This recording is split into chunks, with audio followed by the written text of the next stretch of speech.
Prize ଦ Lord prize ଦ Lord. ଅନେକ ଲୋକମାନେ କୁହନ୍ତି ଖ୍ରୀଷ୍ଟିଆନ ଧର୍ମ ଭାରତକୁ କେମିତି ଆସିଲା? ବନ୍ଧୁକ ମୁନ ଦେଇ ଗୋଟେ ହାତରେ ଅସ୍ତ୍ର ଧରି ଗୋଟେ ହାତରେ ବାଇବେଲ ଧରି ଖ୍ରୀଷ୍ଟିଆନ ଧର୍ମ ଭାରତକୁ ମିଶନାରୀ ମାନେ ଆଣିଥିଲେ, ମାନେ ଜବରଦସ୍ତ ଖ୍ରୀଷ୍ଟିଆନ କରିବା ପାଇଁ। ଖ୍ରୀଷ୍ଟିଆନ ହବୁ ନା ମାରିଦେବୁ, ଏ ପ୍ରକାର ଗୋଟେ ଚିନ୍ତାଧାରା କୋଉ ଅନାଦି କାଳରୁ କହିଲେ ଚଳିବ ଆମ ଭାରତରେ ପ୍ରଚାରିତ ହେଉଛି ଖ୍ରୀଷ୍ଟ ବିରୋଧୀ ମାନଙ୍କ ଦ୍ଵାରା। କିନ୍ତୁ ଏଇ କଥା ଟୋଟାଲି ମିଛ ଆଉ ସମ୍ପୂର୍ଣ୍ଣ ବିପରୀତ ବିଷୟ ଅଟେ। ଖ୍ରୀଷ୍ଟିଆନ ମିଶନାରୀ ମାନଙ୍କର ଅବଦାନ ଭାରତରେ କେମିତି ଥିଲା ସେଇ ସମସ୍ତ ଆପଣ ମାନେ ଜାଣିବା ନିହାତି ଦରକାର। ଆଉ ଗୋଟେ କଥା ଯୋଉ ଆହୁରି ପ୍ରସାରିତ ହେଇଛି, ଗୋରା ସାହିବ ମାନେ, ଇଂରେଜ ସାହିବ ମାନେ ଭାରତକୁ ଆସି ଲୋକମାନଙ୍କୁ କନଭର୍ଟ କରୁଥିଲେ। ତ ଏଇ ବିଷୟରେ ଆମେ ଆଲୋଚନା କରିବୁ। ଆଜି ମୋ ସହିତ ଅଛନ୍ତି ଜଣେ ଭାଇ, ପ୍ରଭୁଙ୍କର ଦାସ, ଆଉ ମୁଁ ତାଙ୍କୁ ୱେଲକମ କରୁଛି ଆମ ଚ୍ୟାନେଲରେ। ଇନସ୍ ଡିଗେଲ କରେକ୍ଟିଂ ସ୍ପିରିଚୁଆଲ। କଣ ଭାରତକୁ ଖ୍ରୀଷ୍ଟିଆନ ମିଶନାରୀ ମାନେ ଆସି ବନ୍ଧୁକ ମୁନରେ ଧର୍ମାନ୍ତରୀକରଣ କରିଛନ୍ତି କି? ପ୍ରେଜ୍ ଦ ଲର୍ଡ। ପ୍ରଭୁଙ୍କୁ ଧନ୍ୟବାଦ ଦେଉଛି ଏ ସୁଯୋଗ ପାଇଁ। ଆଉ ଆପଣ ପଚାରିଲେ ଯେ ଭାରତରେ ଖ୍ରୀଷ୍ଟିଆନିଟି ବନ୍ଧୁକ ମୁନରେ ଆରମ୍ଭ ହେଇଥିଲା କି? ଏଟା ସମ୍ପୂର୍ଣ୍ଣ ଅବାନ୍ତର କଥା, ସମ୍ପୂର୍ଣ୍ଣ ଭୁଲ କଥା ଅଟେ। ଆଉ ଇତିହାସ ଦେଖିଲେ ଜଣା ପଡିବ ଯେ ପ୍ରକୃତରେ କଣ ହେଇଛି। ଆଉ ଲୋକ ବି କୁହନ୍ତି ଯେ ଇଂରେଜ ମାନେ ଆସିଥିଲେ ଆଉ ସେ ଇଂରେଜ ମାନେ ହିଁ ଖ୍ରୀଷ୍ଟିଆନିଟି ଆଣିଥିଲେ ବୋଲି ଲୋକ କୁହନ୍ତି। ସେଇଟା ବି ଭୁଲ କଥା। ଯୋଉମାନେ ଇତିହାସ ପଢି ନାହାନ୍ତି ସେମାନେ କହୁଛନ୍ତି। ପ୍ରକୃତରେ ଯଦି ଆମେ ଦେଖିବା କହିଲେ ଇତିହାସ କହୁଛି କ୍ଲିୟର କଥା ଯେ ଇଂରେଜ ମାନେ ତ ଆଇଥିଲେ 1600 ମସିହାରେ, 1600-1700 ମସିହାରେ ଆସିଥିଲେ ସେମାନେ। ତା ପୂର୍ବରୁ କାହିଁ କେତେ ବର୍ଷ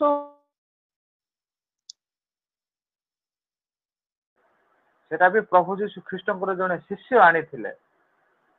52 ଖ୍ରୀଷ୍ଟିଆନ କେମିତି ଆମେ ଜାଣୁଛୁ? ଯୀଶୁ ଖ୍ରୀଷ୍ଟଙ୍କ ଯୋଗୁ ଇତିହାସକୁ ଦି ଭାଗ କରାହେଇଛି, ଦି ଭାଗରେ ଗଣିତ ହେଇଛି।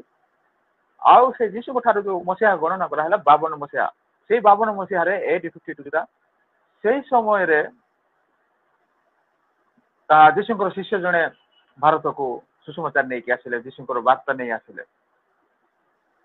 ଆଉ ଇତିହାସ କ୍ଲିୟର କହୁଛି, ମୁଁ ନେଟରେ ମାରିକି ଆହୁରି ବି ଟିକେ ଦେଖୁଥିଲି, ରିସର୍ଚ୍ଚ କରୁଥିଲି, ଯେ କେରଳରେ ପ୍ରଥମେ ସବୁଠୁ ହାଇ ପ୍ରିଷ୍ଟ ବା ହାଇ କାଷ୍ଟ ଲୋକ ବା ହାଇ କାଷ୍ଟ ଫ୍ୟାମିଲି ଯୀଶୁଙ୍କର ଶିଷ୍ୟ ଥମା ଦ୍ୱାରା କନଭର୍ଟ ହେଇଥିଲେ। ତାର ଅର୍ଥ ଥମା ଦ୍ୱାରା ସେମାନେ ଖ୍ରୀଷ୍ଟିଆନିଟିକୁ ଆସିଥିଲେ। ସେମାନେ ହାଇ କାଷ୍ଟ ଲୋକମାନେ, ସେମାନଙ୍କୁ କଣ ପ୍ରଲୋଭନ ଦରକାର? ତ ଖ୍ରୀଷ୍ଟି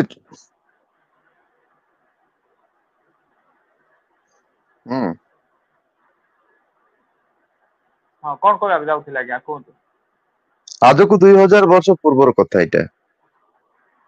ଆଜକୁ 2000 ବର୍ଷ ପୂର୍ବର କଥା। ସେଇ ସମୟରେ ଭାରତର ଅବସ୍ଥା କେମିତି ଥିଲା? ତ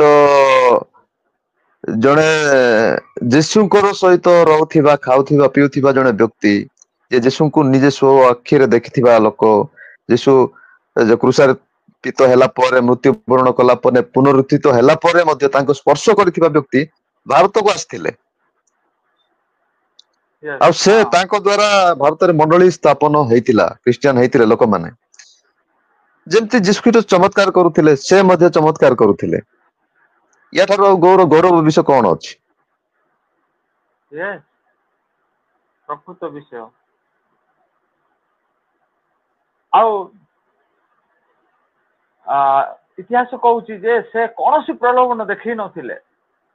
ସେ ପ୍ରଥମେ ପ୍ରଭୁଙ୍କର ଶକ୍ତି ଦ୍ୱାରା ଗୋଟେ ଆଶ୍ଚର୍ଯ୍ୟ କର୍ମ ଦେଖେଇକି ହିଁ ସେମାନଙ୍କର ବିଶ୍ୱାସ ଜନ୍ମେଇଥିଲେ। ଆଉ ସେ ଆଶ୍ଚର୍ଯ୍ୟ କର୍ମ ଦେଖେଇକି ଆଉ ଗୋଟେ କଥା ମୁଁ କହିବା ପାଇଁ ଚାହିଁବି, ଶୁଣନ୍ତୁ। ଆଉ ଗୋଟେ କଥା କହିବି। ଶୁଣୁଛି ଆଜ୍ଞା।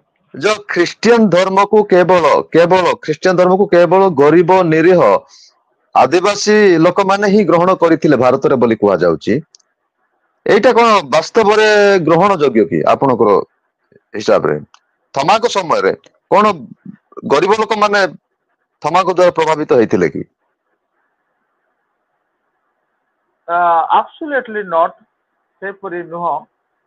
ଇତିହାସ ତ କହୁଛି, ମୁଁ ଆପଣଙ୍କୁ କହିସାରିଲିଣି ଯେ ପ୍ରଥମେ ହାଇ କାଷ୍ଟ ବ୍ରାହ୍ମଣ ଲୋକମାନେ ହିଁ ପ୍ରଭୁଙ୍କ ନିକଟକୁ ଆସିଥିଲେ, ସେ ଫ୍ୟାମିଲି ହିଁ ପ୍ରଥମେ ଆସିଥିଲେ ବୋଲି ଇତିହାସ କହୁଛି। ତେଣୁ ପ୍ରଭୁ ଆଚ୍ଛା ଯୀଶୁଙ୍କ ଆଚ୍ଛା ନିକଟକୁ ଆକର୍ଷଣ ହେବା ବା ପ୍ରଭୁ ଯୀଶୁ ଖ୍ରୀଷ୍ଟଙ୍କୁ ଜାଣିବା ବା ଖ୍ରୀଷ୍ଟିଆନିଟି ଗ୍ରହଣ କରିବା ବିଷୟ ଯେକୌଣସି ଜାତିର ଲୋକ ହେଇପାରିବ। ଯୋଉମାନେ କି ପ୍ରଭୁ ଯୀଶୁ ହୁଁ ଖ୍ରୀଷ୍ଟଙ୍କ ବିଷୟକୁ ଦେଖିବେ, ଜାଣିବେ, ବିଶ୍ୱାସ କରିବେ, ଆଶ୍ଚର୍ଯ୍ୟ କର୍ମ ଦେଖିବେ। ବିଶେଷ କରି ବାଇବେଲ ଅନୁସାରେ ତ ପ୍ରଭୁ ଯୀଶୁ ଖ୍ରୀଷ୍ଟ ଯାହାଙ୍କ ହୃଦୟରେ କଣ ସେହି ଆଲୋକ ଦେବେ ବା ସେହି ତାଙ୍କର ସେଇ ଜ୍ଞାନ ଚକ୍ଷୁ ଯେତେବେଳେ ଖୋଲିବେ, ସେ ପ୍ରଭୁଙ୍କୁ ଗ୍ରହଣ କରିବେ। ଆଉ ଆମେ ଯେତେ ବି ପ୍ରଭୁଙ୍କର ସୁସମାଚାର ପ୍ରଚାର କରୁଛୁ, ଆମେ ତାଙ୍କ ପାଇଁ ଠିଆ ହେବା, ଏଇଟା ପ୍ରଭୁ କହୁଛନ୍ତି। ତେଣୁ ତ କଣ ହେଇଥିବ, କୌଣସି ପ୍ରଲୋଭ କଣ ପାଇଁ ଏଇ ଯୋଉ ମିଥ୍ୟା ଗୁଜବଟା ପ୍ରଚାର ହଉଛି, ତାର ମୁଖ୍ୟ କାରଣ କଣ ହେଇଥିବ? ସେ ଆପଣ ଯୋଉ ଇତିହାସକୁ ଯୋଉ ନଷ୍ଟ କରିବା ପାଇଁ ଚେଷ୍ଟା କରାହଉଛି। ଓକେ, ସେ ବିଷୟ ମୁଁ ଆପଣଙ୍କୁ ପ୍ରଥମେ ସ୍ପିରିଚୁଆଲ ବିଷୟ ଟିକେ କହିବି ଯେ ପ୍ରଭୁ ଯୀଶୁ ଖ୍ରୀଷ୍ଟ ସବୁଠୁ ପବିତ୍ର ହଁ ବ୍ୟକ୍ତି ଥିଲେ, ଉତ୍ତମ ବ୍ୟକ୍ତି ଥିଲେ। ଆଉ ସବୁଠୁ ସେ ଯୋଉ ପ୍ରେମ ଦେଖେଇଛନ୍ତି ଏ ଜଗତରେ, ସେଇପରି ପ୍ରେମ କିଏ ବି ଆଉ ଦେଖେଇ ପାରିନାହାନ୍ତି। ସେ ତାଙ୍କର ଚୂଡାନ୍ତ ପ୍ରେମ ପୃଥିବୀରେ ଦେଖେଇଛନ୍ତି। ସେହି ଏତେ ପ୍ରେମ କରିବା ବ୍ୟକ୍ତି ଆଉ ତାଙ୍କର ଯୋଉ ପ୍ରେମକୁ ତୁଳନା କରାହଉଛି ଆଗାପେ ସହିତ, ଅନକଣ୍ଡିସନାଲ ପ୍ରେମ, ସେହି ପ୍ରେମ ଦେଖେଇଥିବା ପ୍ରଭୁ ଯୀଶୁଙ୍କୁ ଯଦି ମାରି ଦେଇଛନ୍ତି ଏ ପୃଥିବୀରେ, କହିଲେ ତାଙ୍କର ଶିଷ୍ୟ ମାନେ ସେମାନେ କିଏ? ସେମାନେ ତ ନିହାତି ଜାଗତିକ ଲୋକ, ସେମାନଙ୍କୁ ବି ନିହାତି ଲୋକ ମାରିଦେବେ। ଆଉ ପ୍ରଭୁ ଯୀଶୁ ନିଜେ ବି କହିଛନ୍ତି ଯେ ଦେଖ, କଅଁଳ ଗଛକୁ ଯଦି ଏଇପରି କରୁଛନ୍ତି ଲୋକ, କଷ୍ଟ ଦଉଛନ୍ତି, ମାରି ଦଉଛନ୍ତି, କହିଲେ ଶୁଖିଲା ଗଛକୁ କଣ ନ କରିବେ? ତେଣୁ ସ୍ୱାଭାବିକ କଥା, ଆମ ବିରୁଦ୍ଧରେ ଯେ କିଏ ବି ଉଠିବ, ଯଦି ଭୁଲ କିଛି ବି ନ ପାଇ ଯୀଶୁଙ୍କୁ ଯଦି ମାରି ଦେଇଥିଲେ, କହିଲେ ଆମେ ତ ଭୁଲର ଅଧୀନ ଲୋକ, ଆମକୁ ନିହାତି ମାରିବେ। ଠିକ ସେପରି ଥମାକୁ ମାରିଲେ। ଏଇଟା ଗୋଟେ ଦୃଷ୍ଟିକୋଣରେ ଆମେ ଏଇ କାରଣ ବି ପାଇବା। ଆଉ ଗୋଟେ ଦୃଷ୍ଟିକୋଣରେ, ଯେତେବେଳେ କି ଥମା ଭାରତକୁ ଆସିଲେ, ଯେତେବେଳେ ସେ ଖ୍ରୀଷ୍ଟିଆନିଟିକୁ ଏଠି ପ୍ରଚାର କଲେ, ଅବଶ୍ୟ ପ୍ରଥମେ ହାଇକାଷ୍ଟ ବ୍ରାହ୍ମଣ ଫ୍ୟାମିଲି ପ୍ରଭୁଙ୍କୁ ଜାଣିଲେ ଆଶ୍ଚର୍ଯ୍ୟ କର୍ମ ଦେଖିକି। ତାପରେ ପରେ ଖ୍ରୀଷ୍ଟିଆନିଟି ବା ଖ୍ରୀଷ୍ଟିଆନ ଲୋକମାନଙ୍କର ଗୋଟେ ହୃଦୟ ଯେ ଗରିବ ଲୋକମାନଙ୍କୁ ସେବା କରିବା, ସାହାଯ୍ୟ କରିବା, ଏ ହୃଦୟ ପ୍ରଭୁ ଦେଇଛନ୍ତି। ଆଉ ବାଇବେଲରେ ବି ଲେଖା ହେଇଛି।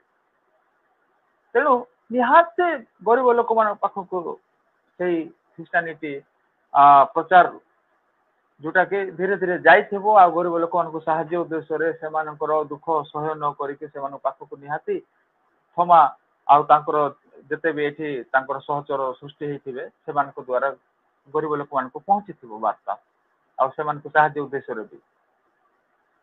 ଆଉ ସେ ସମୟରେ କଣ ହେଲା, ଅଧିକ ଲୋକ ଆମର ଆଦିବାସୀ ଆଉ ଯୋଉମାନେ ଲୋ କାଷ୍ଟ ଲୋକ, ଗରିବ ଲୋକ ପ୍ରଭୁଙ୍କୁ ଧୀରେ ଧୀରେ ଗ୍ରହଣ କରିବାକୁ ଲାଗିଲେ।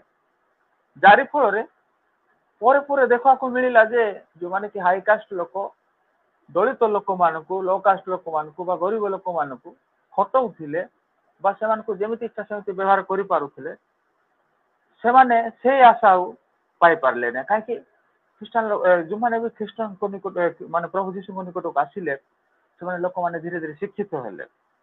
ସେମାନେ ଧୀରେ ଧୀରେ କଣ, ଏଇଟା ଆତ୍ମିକ ଭାବରେ ପ୍ରଭୁଙ୍କର ବ୍ଲେସିଂ ବି, ଯେ ପ୍ରଭୁ ନିଜେ ପ୍ରତିଜ୍ଞା କରି କହି ଅଛନ୍ତି, ଆମେ ତୁମର ଦୁଃଖ ଜାଣୁ, ଆଉ ସଙ୍କଟ ସମୟରେ ଆମକୁ ଡାକ, ତହିଁରେ ଆମେ ତୁମକୁ ଉତ୍ତର ଦେବା, ଆମେ ଜିହୋଭା ଜିରି ପରମେଶ୍ୱର, ଆମେ ତୁମକୁ ଦୁଃଖ ଅଭାବ ସମୟରେ ଯୋଗେଇବା, ଏପରି କହିଛନ୍ତି। ସେ ଅନୁସାରେ ପ୍ରଭୁ ଯୀଶୁଙ୍କୁ ଯିଏ ବି ଗ୍ରହଣ କଲା, ସେଇ ଅଭାବ ସମୟରେ ପ୍ରଭୁ ସ୍ୱୟଂ ସେ ଯୋଗାନ୍ତି।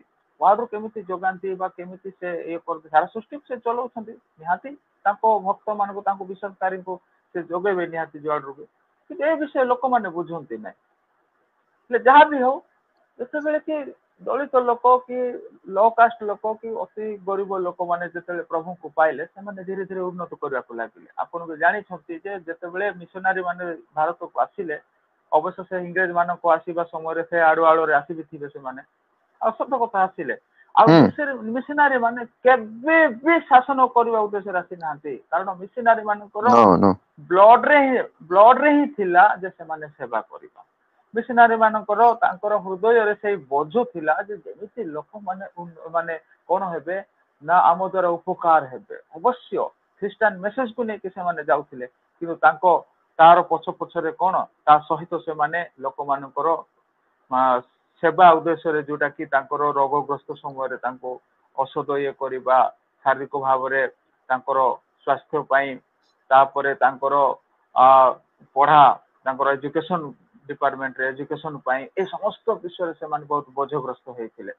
जाय फल रे हमर भारत देश पई सेटा बहुत उपकार हेतिला आ भारत देश पई सेटा प्लस पॉइंट हेतिला मोइटे आ गोटे कथा आपन कहबा पे चाहिबी देखंतु क्रिश्चियन मिशनरी माने जो आदिवासी लोक मान को दलित लोक मान को सेवा करूथिले आउ अनेक लोक माने सेथिर विषय को नै जो भाबंती क्रिश्चियन मिशनरी माने से मान को सेवा रे कन्वर्ट करबा पई विदेश रु पैसा पाउथिले आउ सेथिरु से मान को जो लाभ होतिला सेति पे से मान करथिले एटा कोन संभव कि जने आउ कुष्ठ रोगी मानकर सेवा करिवो जाब जीवन गोटे जंगल एरिया रे रहिबो गोटे विदेश रो फॉरेन रो लोक आसिकरी से ताकू कोन ता बदले कोन मिलिबो से को आसार सेटा करिवो सेमती जदी हेइ थांता ताले तो अनेक लोक माने सेति करबा चेष्टा करथांते फर्स्ट टाइम गोटे आदिवासी अंचल को गोटे आमे चिंता करबा ताहेले गोटे कंधमाल भली जगह को मिशनरी माने आसुथिले सेठी लोक मानकर जीवन को से माने ठीक करबा चेष्टा करूथिले ए जो भ्रांत चिंता रही जे आदिवासी लोक मान को फुसलौथिले आदिवासी लोक मान को से माने धर्मांतरीकरण करबा पई से माने सेवा करूथिले बोली एटा केते जुक्ति युक्त अटे देखो तो सेवाल रे करूथिले बोले लोक तो दोषारोप करिवे किंतु एक्चुअली लोक माने सेवा पाइछंती कि नै सेटा भी तो समान देखा पड़िबो एटा तो आमर भारत इतिहास ऐतिहासिक लोक माने से माने जानि छथि एक्चुअली सेवाल रे कले भी सेवाटा हेइछि तारो कॉन्सिक्वेंस तारो प्रभावटा भारत रे देखा देइछि मिशनरी मानकर सेवा तांकर ए भारत रे करिथिले तांकर प्रभाव तांकर इंपैक्ट बहुत भारत रे पड़िछि सेवा रे कले एबे देखंतु सेवा रे कले निजे भी उपकृत हेले अन्य मानकु भी सेवा कले एटा तो लॉजिकली स्वाभाविक विषय ना बेंगला रे बुलुथिबा बळद रे बळद मुहरे तुंडी दियो नाही बोली अछि आपण जदि बळद बेंगला रे जो ताको बुला जाए धान माडिबा पई ले सेते बेले तार पाटी को तार मुह को बांधो नाही से जहा खाଇବା कथा खाऊ कारण से परिश्रम करूची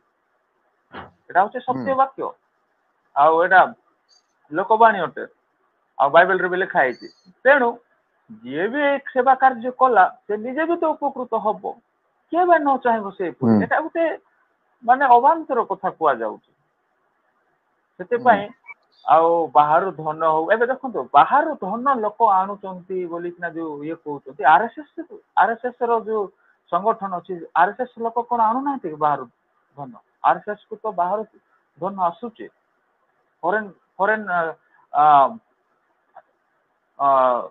सॉरी हाँ फॉरेन रु सेमानकर भी सपोर्ट आसुची फॉरेन फंड रु आरएसएस चलीची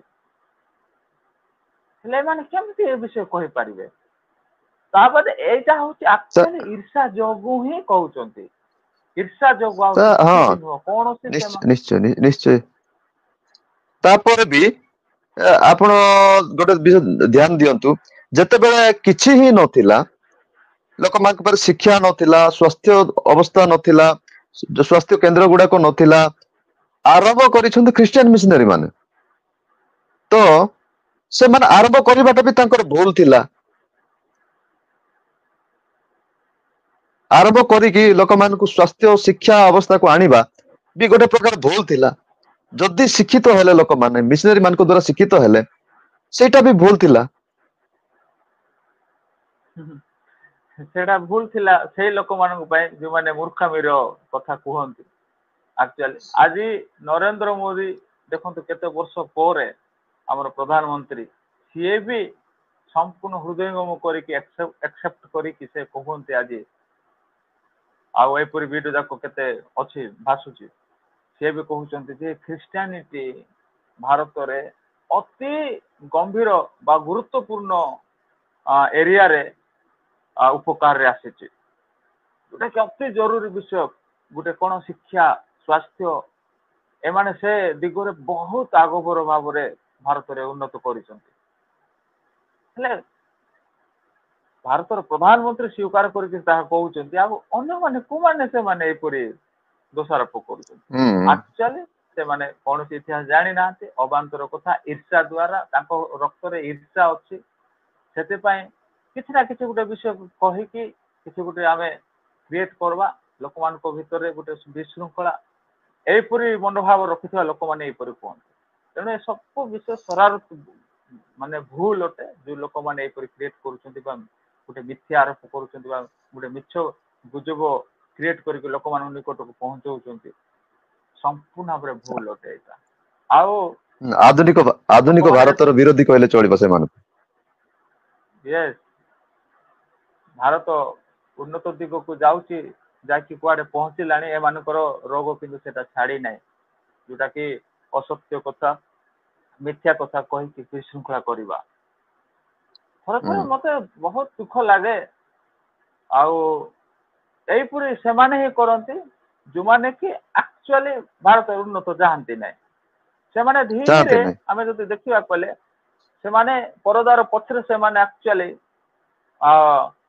ସେମାନେ ଦେଶଦ୍ରୋହୀ ପରଦା ପଛରେ ହୁଁ ଦେଶଦ୍ରୋହୀ ନିଶ୍ଚୟ ସେମାନେ ନିଶ୍ଚୟ ନିଶ୍ଚୟ ପ୍ରମାଣିତ ହେବେ ନିଶ୍ଚୟ ଆଜ୍ଞା ଖ୍ରୀଷ୍ଟିଆନିଟି ଭାରତରେ ଆସିଲା ଯୀଶୁଙ୍କର ସୁସମାଚାର ଅବଶ୍ୟ ପ୍ରଚାର କରାହଉଛି ଯୀଶୁଙ୍କର ସୁସମାଚାର ସହିତ ଭାରତର ଅନେକ କାର୍ଯ୍ୟରେ ତାଙ୍କର ସହଯୋଗ ଅଛି ଭାରତର ଉନ୍ନତ ଆଡକୁ ନେବା ପାଇଁ ସେ ବିଷୟ ଆଉ ଜଳ ଗୋଟେ କଥା ଜଳକରେ ମୁଁ କହିବି ଆଉ ଦେଖାଯାଉଛି ଗୋଟେ କଥା ହଁ କୁହନ୍ତୁ ଆଜ୍ଞା ଖ୍ରୀଷ୍ଟିଆନ ମିଶନାରୀ ମାନେ ଭାରତକୁ ପ୍ରଥମେ ପ୍ରିଣ୍ଟିଂ ପ୍ରେସ୍ ଆଣିଥିଲେ ପ୍ରିଣ୍ଟିଂ ମେସିନ ଆଣିଥିଲେ। ହୁଁ ସତ କଥା ଆଉ ଯେତେ ଭାରତର ଧର୍ମଗ୍ରନ୍ଥ ଗୁଡିକ ମଧ୍ୟ ପ୍ରିଣ୍ଟ କରାଯାଇଥାଏ ମେସିନ ରେ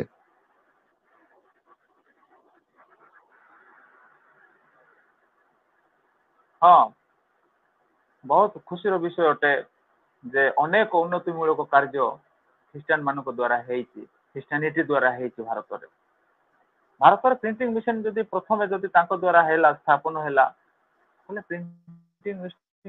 ପ୍ରିଣ୍ଟିଂ ମେସିନ ଟା ଦେଖନ୍ତୁ କେତେ ଉପକାର ହେଲା ତାପରେ ପରେ ଆଧୁନିକ ଆଜି ଯୁଗ ଆସିଲା ଆଜି ଡିଜିଟାଲ ଯିଏ ବି ଆସିଗଲା କିନ୍ତୁ ଆଜି ପ୍ରଥମେ ଆଜି ଯିଏ ବି ଯଦି କିଛି ପ୍ରିଣ୍ଟିଂ କରୁଛି ପ୍ରିଣ୍ଟର ୟୁଜ କରୁଛି ସେ ଲୋକଟା ନିଶ୍ଚୟ ସେ ମିଶନାରୀ ମାନଙ୍କୁ ଧନ୍ୟବାଦ ଦେବା କଥା।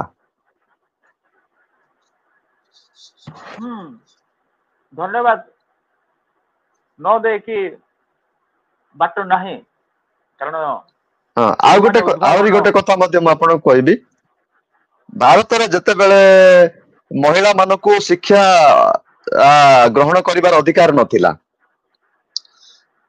ସେଇ ସମୟରେ ମହିଳା ମାନଙ୍କୁ ଶିକ୍ଷିତ କରେଇଥିଲେ ମିଶନାରୀ ମାନେ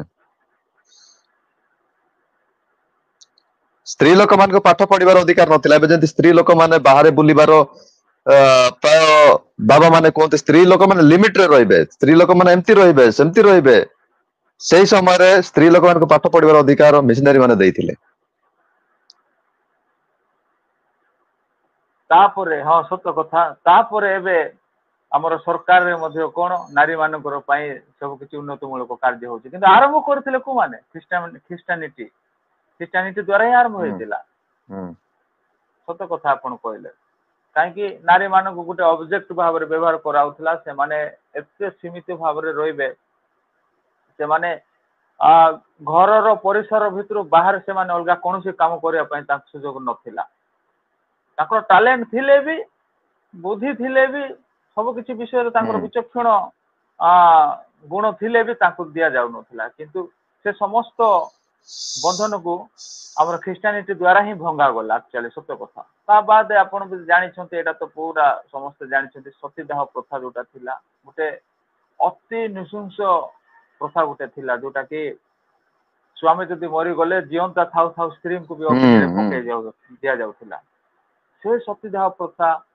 बाल्य विवाह एपरि केतेक विषय जोटा कि संपूर्ण गोटे निकृष्ट मानर जोटा कि मानविकता सहित ताहा कौन प्रकार ठीक व्यवहार करा जाउ नथिला सेहीपुरी प्रथा जाक भी थिला जघन्य प्रथा भी आम कहि परिबा सेही समस्त विषय भी ख्रीष्टानिटी लोक मान द्वारा ख्रीष्टानिटी द्वारा रिमूव करा हेछि काई सेटा आज अछि कि सेटा आज नाही सेटा आज कले जेल दंड दिबे सेटा के रिमूव करिछि बा का द्वारा सेटा लुप्त हेछि ख्रीष्टानिटी द्वारा एड़ा किए भी एड़ाई पारिबे नहीं ए सत्य को किए भी अनदेखा करि पारिबे नहीं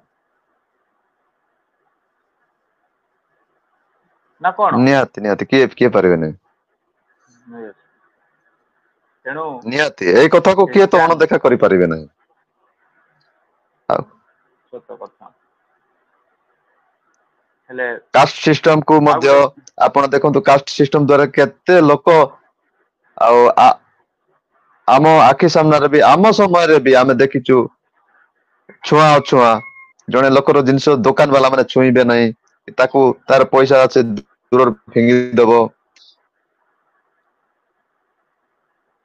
से सब को मध्य मिशनरी माने संघर्ष सहित लोप कर से माने प्रथमे शिक्षित करैले लोक मान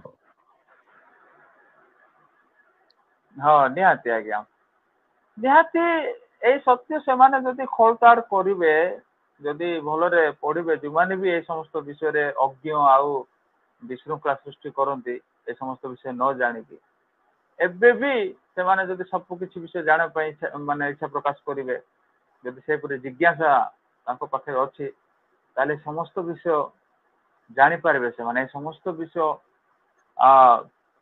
इतिहास रे अछि आ बाइबल भीतर को जदि जीवा कहले तो से माने विश्वास करिवे नाही बाइबल रे तो आहुरी अधिक माने कोन कहबे उत्तम विषय लिखाई जी जोटा कि समाज भी एपर्यंत ग्रहण करि पारे नाही से परि शत्रु को प्रेम करो तुम मान को कष्ट दो ताड़ना करूथुवा लोक मान को प्रार्थना करो देखो एई लोक माने एई परि बाइबल को फॉलो करके जीवा लोक केमति देश पई से माने उपकार कार्य न करिवे किंतु तथापि लोक मान को आज दोषारोप करा होछि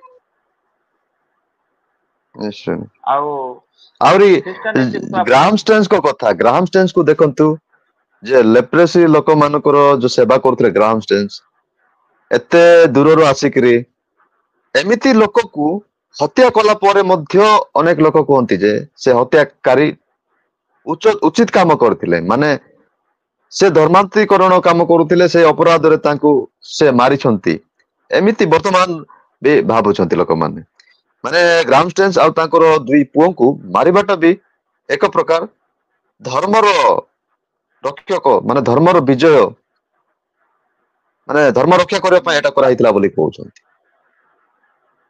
आज्ञा देखो तो आउ दुई प्रकार लोक आमे अछु सूची विवेक आउ भ्रष्ट विवेक लोक अछु तेणु मंदर साथ देवा वाला भी अछंती निहाती मंदर साथ देवा वाला किछि ना किछि बाहरिबे आज ऑस्ट्रेलिया रो लोक भारत को आसिले एठी तांकर कथा भाषा चाली चलन वायुमंडल आउ तांकर सब किछि परंपरा सब किछि विषय डिफरेंट केते एडजस्ट करिके एठी से रहिथिले किंतु कोन पाए रहिथिले व्यापार वाणिज्य करिके धनी हेबा पाए नुह तांकर एटा तो जळ जळ करी देखा जाउची जे से आसी कि आपण कथा अनुसार आपण कहबा अनुसार से लेप्रोसी मानकर सेवा करथिले आ तार चिन्ह स्वरूपे अछि मेडिकल बे लेप्रोसी मानकर मेडिकल एटा होची ख्रिस्टियन मिशनरी मानकर गुण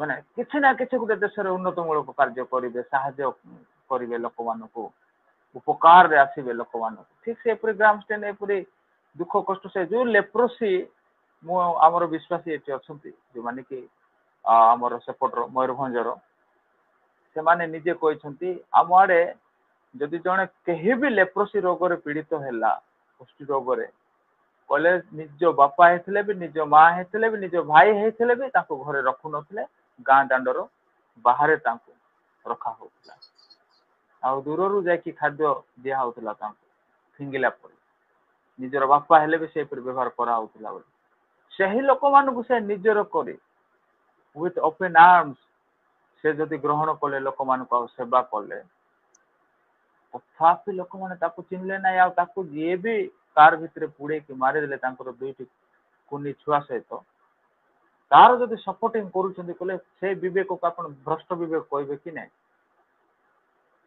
सेटा किसी भी नुह यहाँ हूँ ନାଇଁ ଆପଣ ଭାବି ପାରନ୍ତି କିଛି ଲୋକ ମାନେ ଯୋଉ ଲୋକ ମାନେ ଜ୍ଞାନ ନାହିଁ ଯୋଉ ଲୋକ ମାନେ ଅସାମାଜିକ ଲୋକ ମାନେ ସେଟାକୁ ସପୋର୍ଟ କରୁଛନ୍ତି ବୋଲି ଆପଣ ଭାବୁଥିବେ ସେମିତି ନାହିଁ ଆମ ଓଡିଶାର ଯେ ମୁଖ୍ୟମନ୍ତ୍ରୀ ଦିନେ ସେ ମଧ୍ୟ ତାଙ୍କୁ ସପୋର୍ଟ କରୁଥିଲେ ଦାରାସିଂହଙ୍କୁ ଏବେ ମଧ୍ୟ ସେ ମନରେ ସେଟା ଥିବ ତାଙ୍କର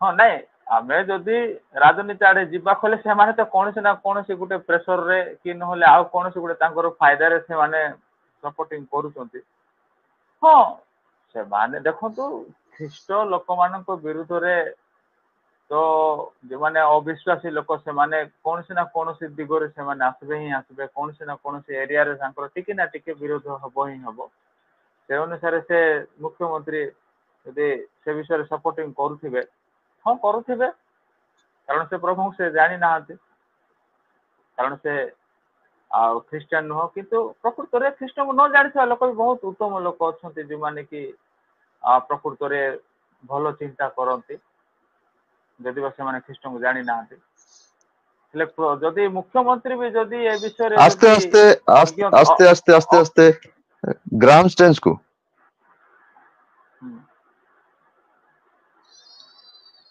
ग्राम स्टेंस को मध्य कलंकित करने ग्राम स्टेंस को सेवा कार्य को मध्य देशद्रोही काम कहवाई लोक मैंने आरंभ करती तो ये माने आम समाज को क्यों दिशा को निया जाउची क्यों माने दिग को ठेली दिया जाउची जेते बेले ग्राम स्टेंस रो दुई पुत्र को ग्राम स्टेंस को हत्या करा गला सही समय राजनेता माने कहिथिले एटा पृथ्वी पई कलंक बोली कहिथिले जघन्य अपराध बोली कहिथिले पृथ्वी रे जदि कलंकित काम होईची सेति मध्यरु एहा गोटिए बोलिकरी मध्य कुआ जायतिला ताहले एबे किंतु सेटा परिवर्तन होउची तामाने जगत रे पाप बढ़ी बढ़ी जाउची ख्रिस्टियानिटी विरुद्ध रे लोक माने उठुचंती आउ लोक माने ईर्ष्या रे जळुचंती यार प्रत्यक्ष प्रमाण होउची एटा जदि सेहीपरी जदि स्टेटमेंट दिया हेथिला सेते बेले तो से माने ख्रिस्टियन लोक माने नथिले जो माने ता स्टेटमेंट देइथिले से माने ख्रिस्टियन लोक देइथिले कि सेहीपरी मिशनरी मानकू इतिहास रही गोटे प्रकार किंतु अलग प्रकार भाव रे समाज रे माने देखै दिया जाउची माने जोटी भी देखो मिशनरी मान को जदि देखले मिशनरी बोली जानिले ताइले गोटे कुकुर सहित समान करा जाउची आपण वर्तमान समय रे गोटे वीडियो देखिथिबे किछि तमिलनाडु ना आंध्र प्रदेश रो गोटे टीम मिशनरी टीम आस्थिले पत्रिका बांटुथिले से समय से मान को जोर जबरदस्त गाली गुलज करिकरी से मान को जणे व्यक्ति आ बंद करया प्रचेष्टा करछथि जणे व्यक्ति देखिछि मु भी देखिछि आगे देखो आमे मते तो हस लागुଛି से सब विषय देखले सत्य कथा देखो से व्यक्ति जी भी से पत्रिका बांटुचंती बोली कि से पत्रिका को देखै कि से जो भूल धरुचंती एडा आपण कोन बांटुचंती आपण ख्रिस्टियन आसी कि ना ये कोन एठी लोक मान को कन्वर्ट करूचंती बोली से कहू प्रथमे से जदि देखा कोन ता वन जदि आमे कहिबा बोले प्रथमे से कौन संविधान रो गुटे नियम भी से जानी ना अरे पत्रिका बांटिकी लोक मान सुसमाचार जणेबा एटा संपूर्ण स्वाधीनता अच्छे भारत आईन कानून अनुसार जड़े प्रचार आ प्रसार कर पारिबो देखंतु भारत रो संविधान में धरिछि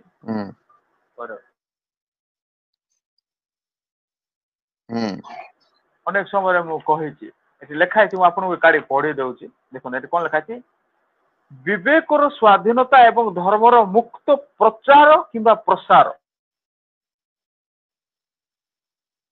ହୁଁ ଦେଖାଯିବ କି ନାହିଁ।